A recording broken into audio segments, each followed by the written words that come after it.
ایک دفعہ کا ذکر ہے کہ ایک چھوٹے سے گاؤں میں ایک نوجوان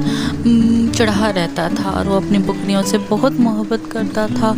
اور وہ روزانہ ان کو جنگل میں گھاس چرانے کے لیے لے جاتا تھا۔ ایک دن وہ جنگل میں بکریوں کو گھاس چرانے کے لیے گیا اور بکریاں گھاس چر رہی تھی اور وہ ایک پتھر پہ بیٹھا ہوا سوچ رہا تھا کہ مجھے گاؤں والوں کے ساتھ ایک چھوٹا سا مذاق کرنا چاہیے، اور پھر وہ چلانے لگتا ہے، شیر آیا بچاؤ مجھے، شیر آیا۔ اور گاؤں والے بھاگتے ہوئے جنگل میں آ جاتے ہیں اور پھر وہاں دیکھتے ہیں کہ کوئی شیر نہیں ہوتا۔ پھر ایک بوڑھا آدمی اس پر ناراض ہو کر چلا جاتا ہے اور پھر دوسرے دن وہ پھر دوبارہ اپنی بکریوں کو جنگل میں گھاس چرانے کے لیے لے جاتا ہے اور پھر وہاں پہ جا کر پھر چلاتا ہے، شیر آیا گاؤں والوں مجھے بچاؤ۔ تو گاؤں والے پھر بھاگتے ہوئے آ جاتے ہیں اور پھر وہ اس پر ناراض ہوتے ہیں۔